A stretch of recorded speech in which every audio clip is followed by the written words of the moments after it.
In terms of shifting with these cars, they're pretty good, especially when you get some nice Delrin shifter bushings and a short shifter installed on them. But the one big problem is the springs inside the shift selector and the detents. Basically, the detents will hold it in a gear, meaning it'll click in better and hold it there better. And the shift selector springs will center the shifter more quickly. Because the big problem with these cars when you drive them hard is when going from 2 to 3, everything else is fine, but 2 to 3, you always get stuck right in the middle. See how it has to move over and then up? It'll always get stuck right. I have a video of it. I can't like find it right now, but right there, it always gets stuck right there. You have to readjust to shift it into third.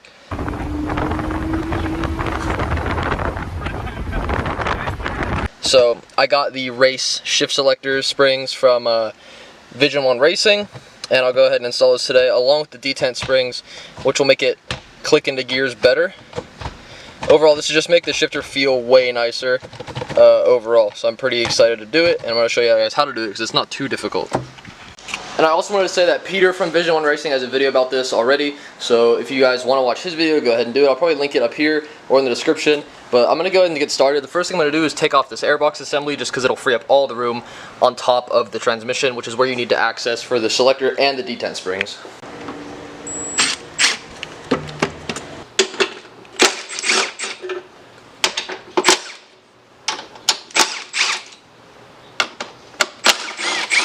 Once we have the airbox off, you can kind of see where everything is down here. You see how much space it opens up, but the detent springs are under these little nuts right here. There's one there, there's one right there under that. I believe they're all 14s, and there's also 2 at the back right here, so I might have to take the wheel off. I actually think I can see them. It looks like that's one of them right there, and there's another below that. So I'm probably going to jack the car up and take the wheel off just to make it easier for myself. But that's where they all are. They're pretty simple to do. I'm going to go ahead and do those first, then do the shift selector bushings. Just that way, this is way faster, so I'm going to do the quicker thing first. Alright, so I've already got the one at the front off, and this is actually going to be the reverse gear one right here. Be a little like cautious. It was actually pretty tight, but this is the bolt right here. Mine actually had some red RTV sealant. I don't know if that's stock or what, but it had some on it, so just be ready for that. And what you want to do is get a magnet just to grab the spring out, because it's going to fall in there just because of gravity. Go ahead and pull the spring out just like so, and there is the stock one right here. And all these springs are different, so make sure you keep them in the package until you actually take them out. But this is going to be our reverse spring, so I'm going to go ahead and put that one inside of there, and then just put the bolt back in and tighten it down. For the new spring, you literally just drop it in and put the bolt back in. There's really nothing to it. This is super easy to do. Literally just drop it in like that, and then get your old bolt, and then push it back in and start tightening. Just like so. Down here in the rear is going to be your 5/6 spring, so it's just the same process. Alright, so this one in the back for the 5/6 was a bit too far down to actually grab with my magnet. If you have a stronger magnet, you'll probably be okay, but what I actually did was I took a pair of really thin needle nose pliers and I stuck them in the back of the spring and then just let them out like that, so it actually was able to pull it out from inside. So now we're also going to do the same thing. Going to leave that to the side and pull out the 5/6 and just drop that one and do the same thing. So besides just taking out the spring with the pliers, I also disconnected these harnesses from their little clips. I'm probably going to leave them disconnected because I also need to take out this to do the shift selector spring, so I'll just leave it here. But that's what I did to make it easier to reach, just because the bolt is right there, so I was able to move it over and actually get it like normal. Alright, so under here we have the wheel off, and you can kind of see inside of there. Let me try and show you. You see one of the nuts right here. This is the first and second, and then up top right there is going to be the 3/4. So you're just going to take them out and literally do the same thing. Just put the right springs in them, and there's going to be, the way these work is there's grooves inside your shifter selector, and there's a little ball, and the spring pushes the ball in. So these are stiffer springs, so it'll be harder to click in and harder to click out. But if the ball falls out, just put it back in before the spring. You should be all set. Since my car, at least right now, is on a driveway and it's angled up from the jack, I'm sure the ball is going to fall out, so just be ready for it and be ready to catch it. Alright, so right here is that ball I was talking about. It didn't end up rolling out of the 3/4, but in the 1/2 it did, so I just went ahead and grabbed it with my hand and got it with the magnet. I'm going to go ahead and put it back in and then push the spring in right after it. That'll hold it in enough so it doesn't roll back out. Alright, now all the detent springs are installed. I'm going to go ahead and just make sure everything works. It should obviously work. I literally just changed the springs, but I'm also mainly curious just to see how it's going to feel. Go ahead and, yeah, it clicks in so much nicer. It's not like hard to put it into a gear, but it just feels better. Reverse is still pretty easy to push it into, but you'll notice when you do it, it's way harder to push it out of a gear. Damn, man, put it in. It was actually, but it feels good. Like when it shifts when you want to shift, obviously. So you're just gonna have to be a little bit more cautious trying to shift it, because it is gonna be more difficult. But it feels really good. Now it's time to fix that with the Selector springs. Alright, so I've watched Peter's shift selector video a little bit longer. What I'm going to do is I'm going to start by taking off the shift cables on both sides.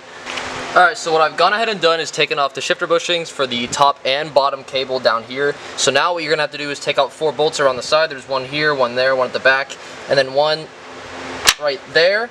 And then whenever you take this off, make sure it's back in neutral. Just to prevent any problems. It's going to be a little difficult, but there, just make sure it's in neutral. One thing I forgot is there's going to be a bolt on the side, right there, that you actually take out first. That's what kind of holds this in. I'm going to try and get a ratchet down there. It looks like it won't reach, so what I'm going to do is actually get a flex head ratcheting wrench. Here we are. Flex head ratcheting, 14. It is going to be a 14, just by the way. It'll go on something like, I'm just going to drop the camera and do it because it'll be way easier to do. Alright, so I finally got that bolt out. It took me quite a while. I needed to use the flex head ratchet because space, and I needed to put an extension on it. It was actually super tight, but this is what the bolt looks like. It just sits inside of there. Hit this guy. It's kind of weird how hard that was to get out, but it seems like every bolt in this trans is RTV'd. So keep that in mind whenever you're loosening it. It's going to be difficult to take a lot of these things out. Alright, so I just got all 4 of the bolts out, and the way you can check to make sure it's in neutral for the last time before you pull it out, if it moves down and up, you know it's in neutral. I'm going to go ahead and this should be able to pop out now. It might be sealed in there kind of tight. There shouldn't be anything else holding it in. Yeah, it's moving a bit. It's just going to probably be kind of difficult to pull it out. I'm going to go and put the camera down so I can actually pull it off the trans. Alright, so it took a bit of persuading, but I finally got it out. I just put a towel over it to cover it up. It's going to have a bit of fluid on it. It might drip a little bit, so just be careful, ready for that. Here it is right here. This is the shift assembly. These are the really small, oh my god, look how thin they are. These are the stock springs that actually center the shifter. These are what we're going to actually go ahead and change today. In Peter's video, he literally just flips this over like this, pushes these down all the way, pulls that clip off, and then just replaces them. So it actually should not be too difficult to go ahead and replace these. I'm going to go ahead and get started right now. There's going to be 2 pins inside of here. They're actually inside of each other. So you have a smaller one that goes inside the bigger one that goes inside of here. Now this can move separately and give you way more room if you push this down. You guys remember the amount of room I had before, but that's all the room I have now. So I'm going to go ahead and try getting the spring off with the same method I was just using. First, you're going to want to take some kind of needle nose vice grips and actually push these springs down. I hope you guys can see it, but you're going to go ahead and push these down all the way, and we'll go ahead and put those on there, kind of push it down as far as you can, clip it on.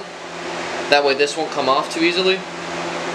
Now the spring's clipped on, and then the way he did it is just took another vice grips and then gripped the clip and just pulled it off. Alright, so I finally got this little C-clip off, and now as you see, everything will kind of fall off. Here is the top bucket. Here is your, I don't even know what spring this is, to be honest. I'm just kind of pulling stuff off. Here is the middle part. Let me.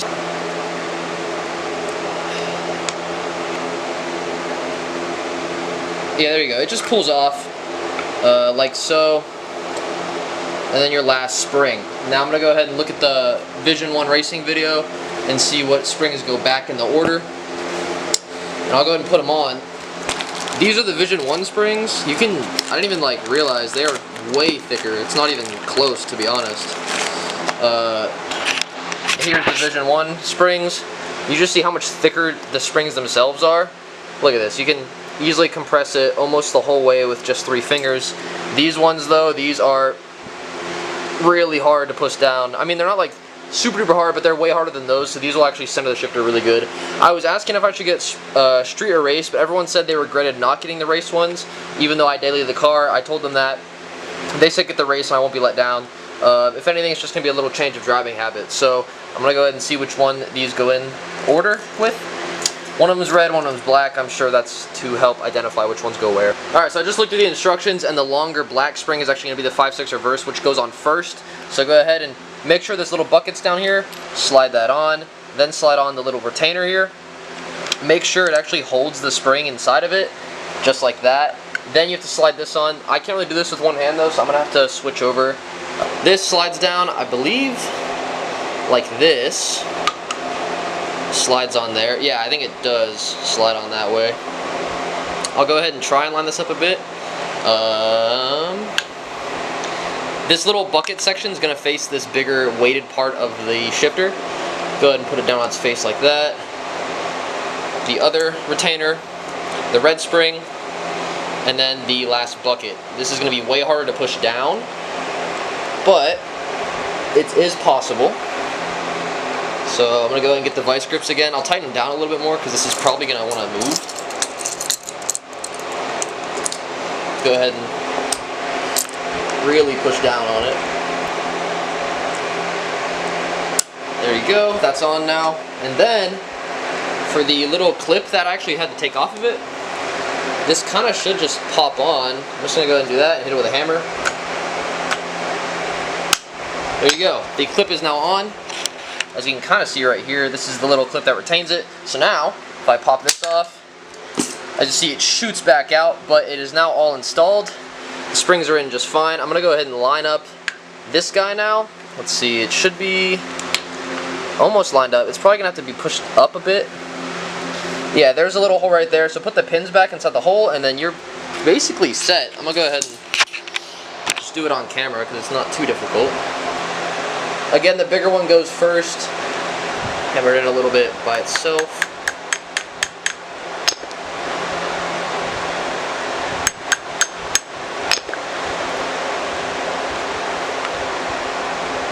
I'm trying to think, I wonder how he did it so he could actually see stuff still.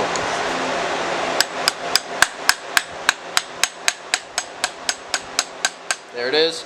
As you see, it's going in now. That's the middle roll pin. I'm going to go ahead and hammer this in a little bit more, and then I'm actually going to hammer in the other one. Or no, I'll do it both at the same time right now.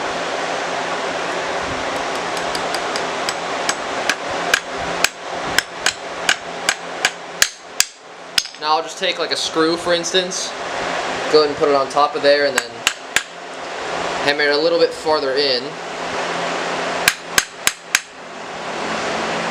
I don't have fancy tools, so this is how we're going to have to do it. I think now it's all the way through on this side and this side. I'm going to go and hammer it a little bit more, but this is basically ready to go back in the car. So I'll meet you guys after I finish this fully. Alright, so what I've gone ahead and done is actually cleaned off this shift selector. That way whenever I put it in, it's not getting anything bad inside the trans, because this does go directly into the transmission. So I'm going to go ahead and put that down here. Go ahead and take this towel off. Make sure not to drop anything inside of the transmission right there. And I'm going to go ahead and slide it in. It goes with the farthest side bolt out that way, so just go ahead and drop it down. Get it past some of this stuff, go ahead and snake it through. And then once you get to a certain point, it should fall kind of straight down. Like so. Go ahead and move this over so that it's actually going to fall in where it should have been. And it should just push in now.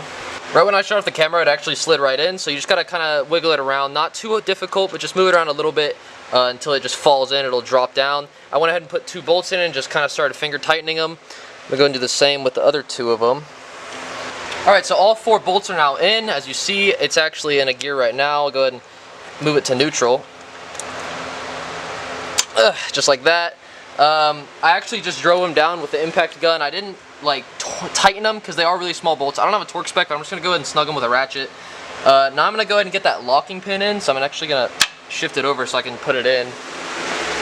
This bolt right over here. I'm just going to go ahead and start hand threading it. It's going to take a little while. I'm going to go ahead and hand tighten it, then I will actually tighten it with the ratchet. Just again, snug this one up as well. Then I can move on to getting shift cables hooked up. Alright, so quick update. I've got everything tightened down. I tightened that down pretty tight, and I have the shifter hooked back up. Oh my god, it is so much stiffer. I actually can't wait to feel it. This is my first little test. Since putting it in, I haven't touched it yet. Oh my god. just like, it centers so much faster. So like, usually when I do a 1, 2, 3, it would get stuck in the middle like I'm talking about, but this is like, and I'm not scared of it. Like, yeah, this isn't even hard to drive, to be honest. This is actually really good. I'm happy I went the race springs because I'm still able to get into 5th and 6th really easily. 5th to 4th downshift is gonna be so good now too. It's gonna be perfect, just like that. 3rd, 2nd, 1st.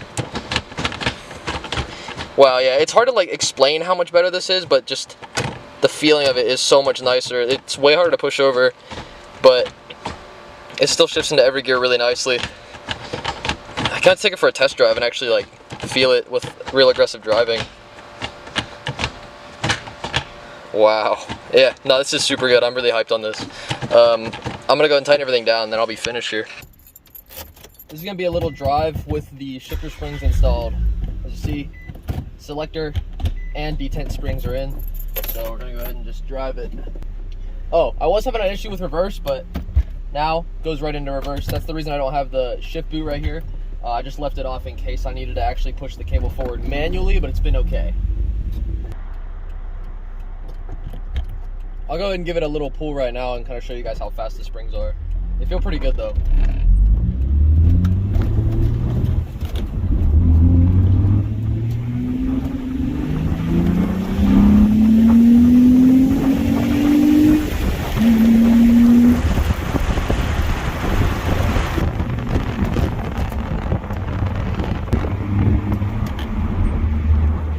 Four, 3, 4,